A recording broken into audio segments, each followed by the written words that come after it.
연금만으로 부족하다는 것은 은퇴자분들 모두가 궁금하죠. 제가 생각하지도 않았던 것들이 좀 있었습니다.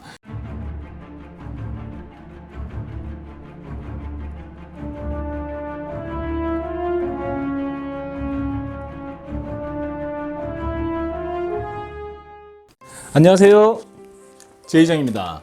오늘은 모든 분들이 고민하시는 은퇴 후의 생활비에 관한 이야기를 같이 나누고자 합니다. 저희 부모님은 한국에 살고 계십니다. 지금은 은퇴하신 지 한참 되셨고요. 그렇게 부유하게 사시는 건 아니지만 제 도움 없이 그런대로 편하게 살고 계십니다. 당연히 제 입장에서는 감사한 일입니다. 제 친구들 중에서는 주기적으로 부모님께 돈을 보내야 하는 친구들도 있거든요. 그에 비해서 저는 복 받은 거죠. 얼마 전에 저희 아버지와 통화 중에 은퇴 후에 얼마나 쓰시냐고 물어보니까 350에서 400 정도를 쓴다고 하시더라고요. 제가 생각했던 것보다는 좀 많아서 좀 놀랐습니다. 그래서 아니 뭘 그렇게 많이 쓰세요? 하고 여쭤보니까 아버님이 야 늙었다고 밥만 먹고 숨만 쉬고 사냐? 사는 집 유지하면서 부부가 살려면 400 정도는 금방 쓴다 이러시더라고요. 어차피 분위기는 저는 미국에서 은퇴하고 살아야 할 것 같아서 미국에는 은퇴 후 얼마나 필요할까가 궁금해서 제 주위에 은퇴하신 분들 몇 분께 여쭤봤습니다.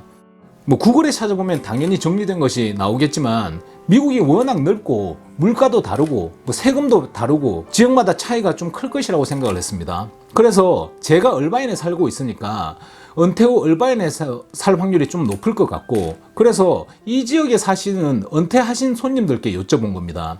결과는요, 좀 놀랐습니다. 우선 금액이 제가 막연하게 생각했던 것보다 좀 많았습니다. 그리고 제가 생각하지도 않았던 것들이 좀 있었습니다. 지역마다 다르다는 점을 고려하시고 들어주셨으면 좋겠습니다. 그리고 참고로 살고 계시는 지역에 은퇴하시는 분들과 소통을 해보는 것은 여러모로 큰 도움이 될 것이라고 확신합니다. 개인적으로 저한테는 요번에 몇 분한테 이렇게 물어보고 깨달음이 좀 큰 그런 시간이었습니다. 아주 가치 있는 시간이었다고 생각합니다. 그래서 그걸 나누고자 이렇게 영상을 만든 것입니다. 우리는 누구나 노후를 걱정합니다. 이건 한국이고 미국이고 이런 차이가 아니고 전 세계 인류가 걱정하는 그리고 준비하는 그런 문제일 것이라고 생각을 합니다. 일자리는 자꾸 줄어들고 기력도 점점점 줄어들고 수명은 늘어나고 당연한 거겠죠. 그래서 우선 제가 사는 얼바인에 은퇴하신 손님들께 은퇴 이후 들어가는 돈이 대략 얼마인지 몇몇 분께 여쭤보니 보통 한 달에 4,000불에서 5,000불 정도 돈이 들어간다고 합니다. 요즘은 오도 가도 못하니까 적게 쓰는 편이라고 하시고요. 나가서 밥도 사 드시고 여행도 한 번씩 하고 하면 평균 부부가 4,500에서 한 5,000 정도를 생각해야지 한다고 하시더라고요. 어디에 그렇게 많이 쓰시냐고 몇몇 분들께 여쭤본 내용들입니다. 세금, 주거비용, 프로퍼티 텍스, HOA 이런 거겠죠. 그리고 주거관리비, 전기세, 물세, 가스비, 인터넷, 간혹 고장난 거 고치는 비용 그런 거겠죠. 식비, 기본 식비와 외식비, 밖에 나가서 사 먹기도 하고 할 거고요. 통신비용, 핸드폰, 집전화 이런 거겠죠.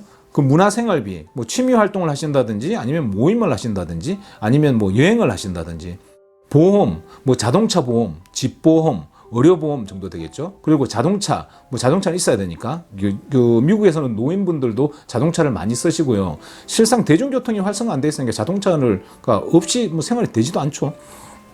그리고 자동차 유지비, 기름값 당연히 들어갈 거고 그 외에 부수적으로 수리비, 타이어도 갈아야 될 거고 오일도 갈아야 될 거고 있겠죠. 대중교통비, 그리고 의료비, 경조사비, 그리고 손주들 과자값, 이 정도에서 한 달에 4,000에서 5,000 정도 나온다고 합니다. 처음에는 막연하게 생각을 했을 때는 몰랐는데 이렇게 적고 보니까 그 정도 쓰겠다 싶더라고요. 여기다가 모기지가 남아 있으면 모기지, 원금하고 이자, 물론 미국은 주마다 차이가 좀 나겠지만 다른 주로 옮겨간다 하더라도 아무리 낮게 잡아도 한 달에 3,000불 정도는 쓴다는 이야기가 되더라고요. 65세에 은퇴를 하고 100세까지 산다고 치면 한 달에 3,000불씩 35년이면 3,000 곱하기 12 곱하기 35 하면 126만 불이 있어야 한다는 말이고요. 그것도 페이오프된 집이 하나 있는 상태에서 그런 것이죠. 지금 인플레이션 올라가는 분위기로 봤을 때는 물가 상승률을 대입해버리면 우리 때는 비과학적으로 대충 계산해도 한 200만 불 정도는 있어야지 은퇴가 가능하다는 이야기가 되죠. 이게 참 난감합니다. 보통의 경우 65세 이상 되면 나오는 돈이 소셜 시큐리티, 그러니까 연금이죠. 이거 곧 없어진다고 하는 사람들도 있는데 뭐 안 없어지더라도 주위에 받으시는 분들 보니까 대부분의 사람들이 말씀하시는 게 안 죽을 만큼, 죽지 않을 만큼 받는다고 하시더라고요. 그리고 연금만으로 부족하다는 것은 은퇴자분들 모두가 공감하시더라고요. 그리고 보험 상품으로 나온 개인연금을 좀 만들어 놓아야 할 것이고요. 임대 수익이 많으면 당연히 더 좋겠죠. 전에 영상에서 말씀드렸다시피 임대 수익이 좋은 것은 렌트비가 인플레이션 따라 함께 올라가니까 건물 하나에 이것저것 빼고 지금 생활비 한 30%가 나온다면 30년 뒤에도 생활비의 그때 당시에 생활비 한 30%가 나올 것이므로 이런 건 좋기는 합니다. 인플레이션을 같이 받쳐주는 거니까.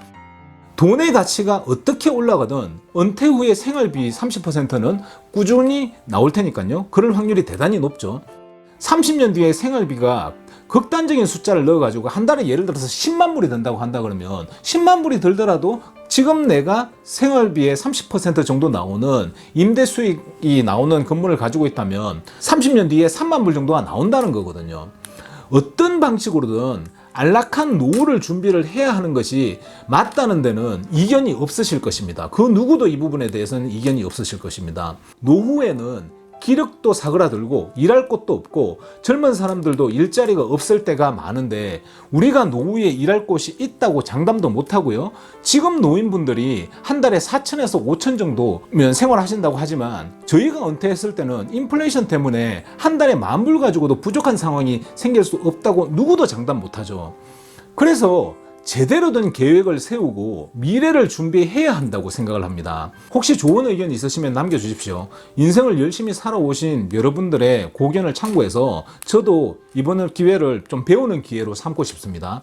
뭐 저 역시도 먹고 살기 급급해서 이제서야 이 부분에 대해서 좀 심도 있게 생각하게 되어서 사실 많이 부족합니다.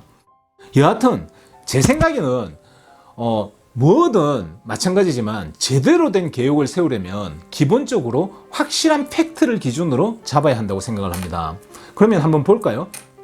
100% 명확한 팩트, 100% 무조건 닥칠 문제를 가지고 한번 봅시다. 첫째, 늙는다. 둘째, 인플레이션이 온다. 셋째, 수명이 늘어난다. 큰 맥에서 보자면 이 세 가지 정도는 하늘이 무너져도 무조건 오는 문제입니다. 첫째, 늙는다. 인간은 시간을 막을 수가 없죠. 우리 모두가 하루하루 세월을 공평하게 정통으로 맞고 있죠. 그래서 늙기 전 젊었을 때 노후 준비를 해야 합니다. 또 지금 형편이 안 되더라도 언제고 해야겠다는 생각을 누구나 하고 있죠. 둘째, 인플레이션이 온다. 20년 전에 월 2,000불이면 은퇴 후 사는데 지장이 없었다고 합니다. 지금은 4천이 있어야지 은퇴하고 살 수 있다고 합니다. 4천도 좀 부족하다고 해요, 지금은. 20년 뒤에는요, 8천이 될지 많이 될지 모르죠. 어쨌든 인플레이션은 무조건 오는 것입니다. 과거 10년, 20년 전의 물가를 비교하시면 아실 것입니다. 제가 97년도에 미국에 올 때 새우깡 값이 몇백 원이었던 것으로 기억하는데 한국 가보면 지금 1,300원, 1,400원 이렇게 한다고 합니다. 월드콘이 1,800원 하더라고요. 깜짝 놀랐습니다, 사실. 그걸 보고. 왜 그러냐면 저희 같은 경우는 97년대 올 때 당시에 그때를 생각을 하고 가기 때문에 그때 당시는 한 3, 4만 원이면 실컷 놀았거든요. 지금 3, 4만 원 가지고 밥 한 두 사람이서 밥을 조촐하게 먹을 수 있는 그런 상황이 되겠죠. 그럼 미국도 뭐 별다를 거 없고요. 미국 물가 올라가는 것도 마찬가지고요. 근데 미국은 제가 살면서 조금 이렇게 올라가니까 느끼는 게 좀 덜하는 거고, 한국을 가면 겁나게 이 인플레이션 온 게 느껴지는 게 그 중간 기간이 제가 그 기간에 한국에 없었기 때문에 한국을 가보면 제가 어릴 때 97년대 미국 올 때 당시에를 생각을 하면 정말 놀랍죠. 셋째, 수명이 늘어난다. 의술이 발달하고 의료기기 기술이 발달하고 과학이 발달하면 당연한 것입니다. 하지만 이건 다행히 조금은 조절이 가능합니다. 지금부터 30년 동안 하루에 담배 3갑씩 열심히 피우고 하루에 소주 2병씩 아침 저녁으로 짠짜같이 안주하고 열심히 마시면 좀 빨리 갈 수도 있습니다. 근데 이것도 생각보다 쉽지는 않을 겁니다. 의술의 발전이 우리 노력을 추월해서 이렇게 남들보다 한 발짝 빠르게 열심히 노력을 해도 어떤 시점이 되면 주사 한 방 맞으면 만병이 치료될 수도 있습니다. 그죠? 열심히 한다고 다 되는 건 아니거든요. 우리 살아보면. 아무튼 앞선 말씀드린 세 가지는 무조건 앞으로 우리에게 인류에게 닥칠 문제입니다. 그죠? 그래서 준비를 안 하면 안 되는 것이라 생각합니다. 다음 시간에는 요번에 제가 은퇴하신 분들하고 이야기를 하면서 크게 느낀 건데요. 오늘 이 은퇴 생활비 영상에 대한 추가로 부동산 투자와 나중에 연금 나오는 곳에 투자하는 것을 비교해서 말씀을 드리겠습니다. 그러니까 임대 수익 그리고 연금 비교 이런 걸 주제로 제가 말씀을 한번 드리겠습니다. 좋은 의견 있으시면 남겨주시고요. 겸허하게 배우는 자세로 함께 하겠습니다. 좋은 시간 되셨으면 좋겠고요. 도움이 되셨으면 좋겠습니다. 감사합니다.